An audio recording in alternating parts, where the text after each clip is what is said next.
निरंतर चलते हुए एक गैर सरकारी जन सेवा संस्थान के रूप में विगत 31 वर्ष से सफलतापूर्वक कार्यरत है। हमारा संगठन अपने उद्देश्यों के पूर्ति के प्रति वर्ष नए अध्याय जोड़ते हुए हिंदी मेला का आयोजन करता आ रहा है। अपनी उसी परंपरा का आदर करते हुए हमने इस वर्ष यह निर्णय लिया है कि मातृभूमि की सेवा में संलग्न केंद्रीय लोक उद्यम के उच्च पदों पर विराजमान हिंदी भाषा का ज्ञान रखने वाले रचनात्मक अभिरुचि संपन्न तथा हिंदी के विकास लिए प्रचेष्टारत व्यक्तित्व का चयन कर उन्हें लोक उद्यम हिंदी गौरव रत्न सम्मान से विभूषित किया जाए। हम आपकी साहित्यिक अभिरुचि, अपने कार्यालयों में हिंदी भाषा के रचनात्मक योगदान तथा एक लोक नेतृत्व प्रदाता की कृतित्व के लिए हिंदी मेला में आपको अभिनंदित कर एक नवल अध्याय प्रारंभ कर रहे हैं। एतदर्थ आपकी स्वीकृति के लिए हम आपके आभारी हैं। आपको इस सम्मान से विभूषित करने के परिप्रेक्ष्य में लगभग 3 दशकों में अपने कर्म जीवन में साहित्यिक अभिरुचि, रचनात्मकता और हिंदी के प्रचार प्रसार के लिए प्रतिबद्धता तथा भोजपुरी को प्राथमिकता देने की निरंतरता प्रशंसा करते हैं। भारतीय रेल प्रबंधन के उच्च पदों पर कार्य करते हुए आप आज विश्व के सर्वश्रेष्ठ कोयला उत्पादन में कीर्तिमान स्थापक कोल इंडिया लिमिटेड के प्रमुख निगरानी अधिकारी के पद पर पदस्थापित हैं। जहां आपने हिंदी भाषा के प्रयोग को प्राथमिकता देते हुए निगरानी सदृश कठिन विषय में सार्थकता से परिपूर्ण नई परिभाषा गढ़कर ईमानदारी को जनप्रिय आंदोलन के रूप में स्वीकृत कराने में कर्मरत हैं। लोक उद्यम कार्यालयों में हिंदी भाषा के प्रयोग का पथ निरंतर प्रगतिशील हो, इसी कामना के साथ आपको लोक उद्यम हिंदी गौरव रत्न सम्मान से विभूषित कर हम कामना करते हैं कि हिंदी भाषा देश के प्रमुख उद्योगों के संचालन के गौरवशाली लक्ष्य को प्राप्त करे। अब मैं आग्रह करता हूँ तो आप लोग सब आ जाएं और मैं द्विवेदी से आग्रह करता हूँ कि शॉल उड़ाकर सर का अभिनंदन करें। शॉल उड़ाकर और समुनाथ से आग्रह श्रीफल भेंट करें।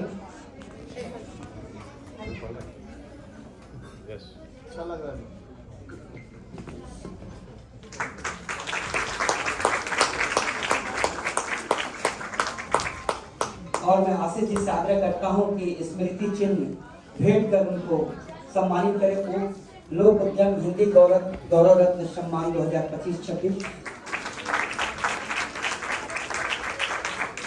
मैं अनिल त्रिपाठी जी से आग्रह करता हूं कि वे विजय जी को मान पत्र भेंट कर उनका अभिनंदन करें।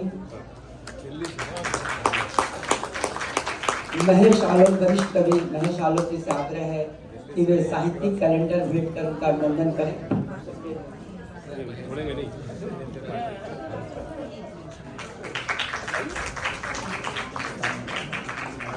और चाहत अम्मी जी से आग्रह है कि वे संस्कृति संगम का हिंदी मेला विशेषांक उन्हें उपहार स्वरूप भेंट कर उनका अभिनंदन करें।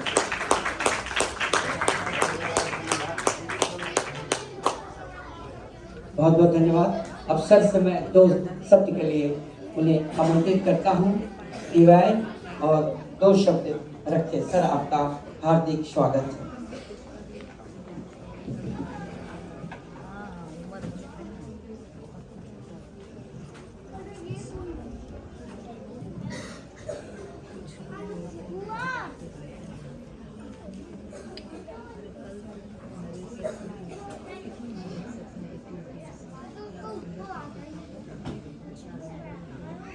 पूरे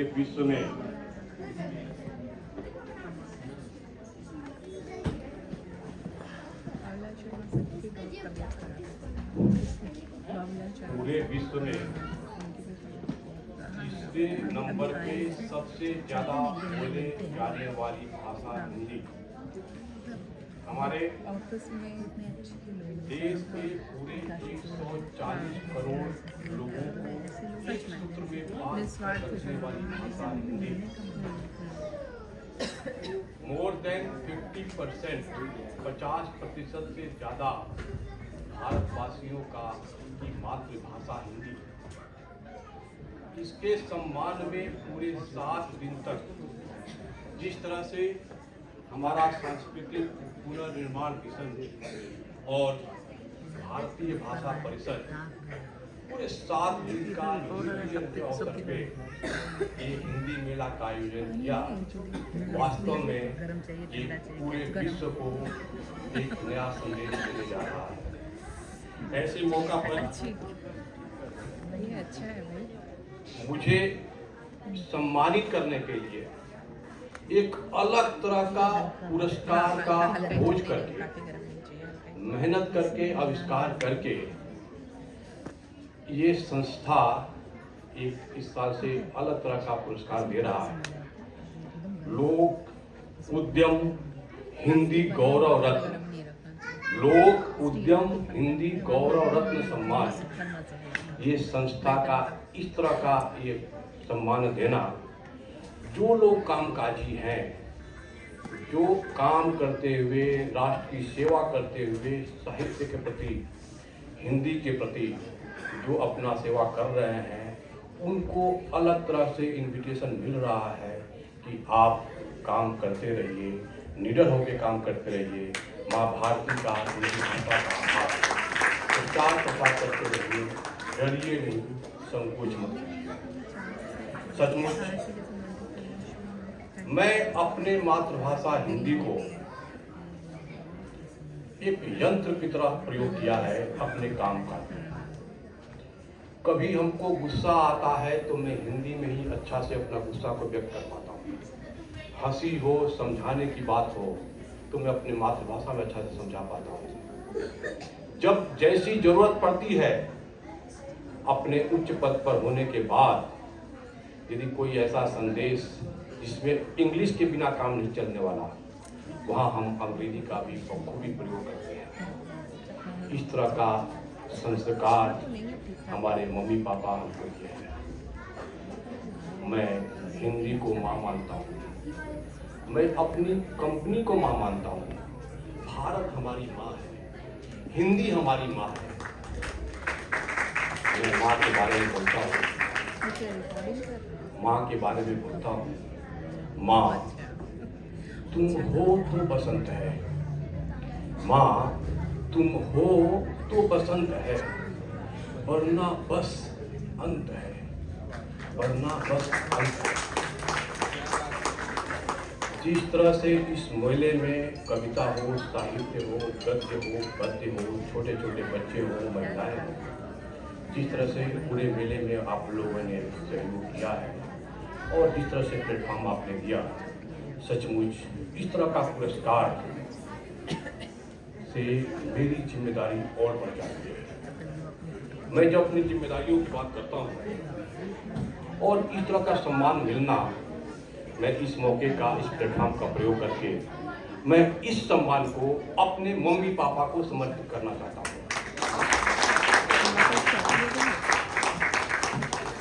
जाने मेरे कितने छल और कितने पाप छुपाए हैं, जाने मेरे कितने छल और कितने पाप छुपाए हैं, अपने अंतस में जो मेरे सब संताप छुपाए हैं, जिनके दिन और रात हुए मेरे आंसू मुस्कानों से, पत्थर भी हीरा बनकर चमका जिनके वरदानों से, पत्थर भी हीरा बनकर चमका जिनके वरदानों से, जननी और जनक के उन पावन चरणों का प्रतिपल बंधन है, जननी और जनक के उन पावन चरणों का प्रतिपल बंधन है। ये मेरा अभिनंदन तो उनका ही अभिनंदन है, ये मेरा अभिनंदन तो उनका ही अभिनंदन।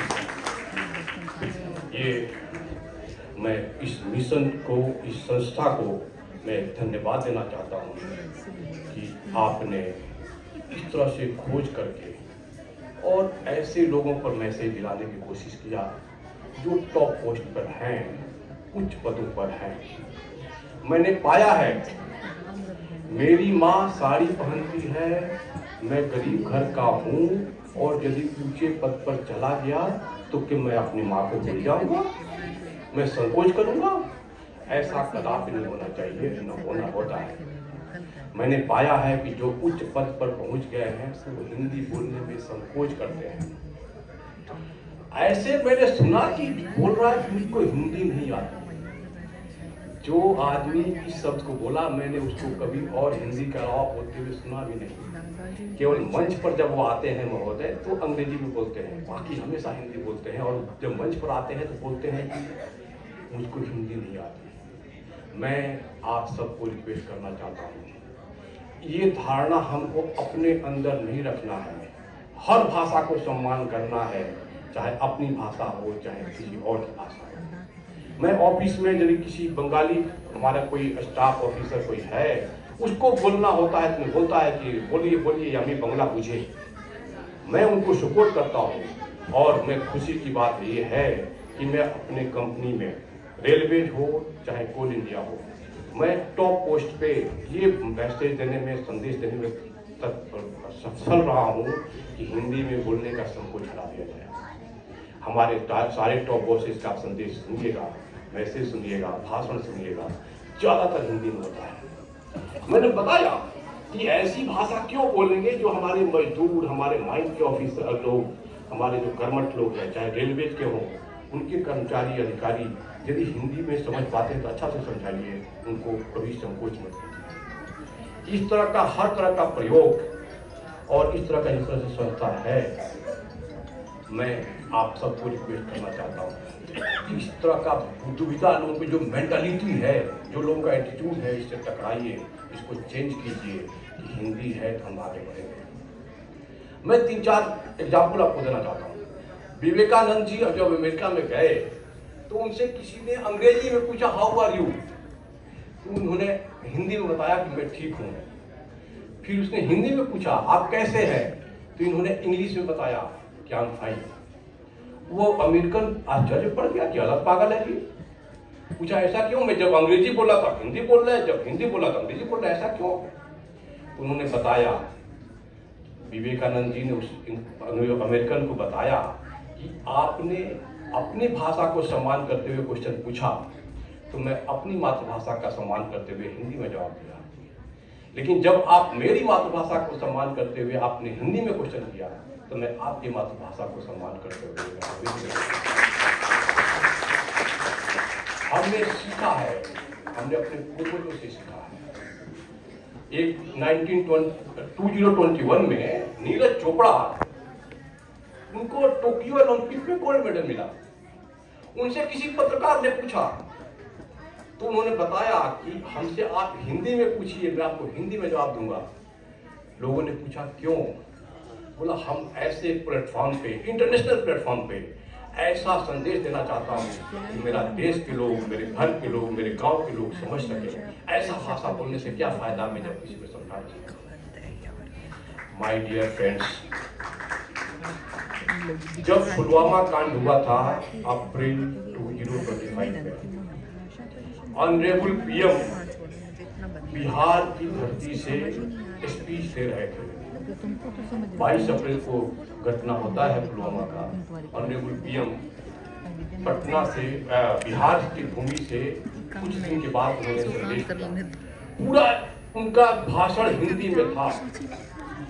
उस पूरे भाषण में उन्होंने 4 सेंटेंस इंग्लिश में बोला, क्योंकि वो अंग्रेजी बोलना जरूरी था, क्योंकि क्रॉस बॉर्डर पूरे विश्व को बताना था कि जो टेररिस्ट है and the supporter of terrorist we are going to punish them, ये मैसेज उनको देना था। तो आप इतने सामर्थ्यवान बनो कि जैसी भाषा में जो सामने वाला समझे वैसे आपको समझाए। परवाह करना छोड़ो, संकोच करना छोड़ो, मत करो परवाह कोई क्या कहेगा, मत करो परवाह कोई क्या कहेगा। इस तरह तो वक्त का दुश्मन सदा निर्भय रहेगा, इस तरह तो वक्त का दुश्मन सदा निर्भय रहेगा। सब्र का ये बांध, सब्र का ये बांध तुमने पूछ कर किससे बनाया?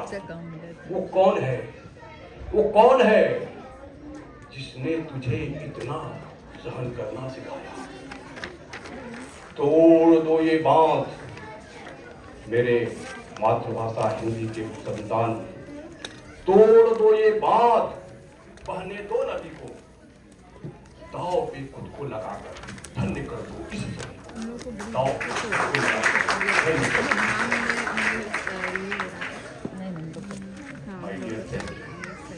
आज के इस सम्मान से उसको अलग करके जिम्मेदारी दिया गया है। मैं भले कोई उनको साथ दे, दुआ करो सलामत रहे मेरी हिम्मत, दुआ करो कि सलामत रहे मेरी हिम्मत। ये अकेला चिराग कई मैं, लेकिन फिर हमको दूर तक जाना है तो हमको आपका साथ चाहिए।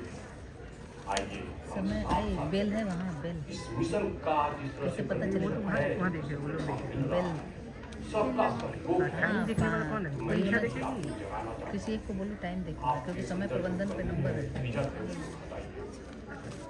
तभी आपको है जब सपोर्ट है, हर कोई तरह का लंबी सहयोग कविता है आपको, आप इतना टैलेंटेड है हैं, लंबी कविता तुम अधूरे नहीं, तुम अभागे नहीं, तुम अधूरे नहीं, तुम अभागे नहीं।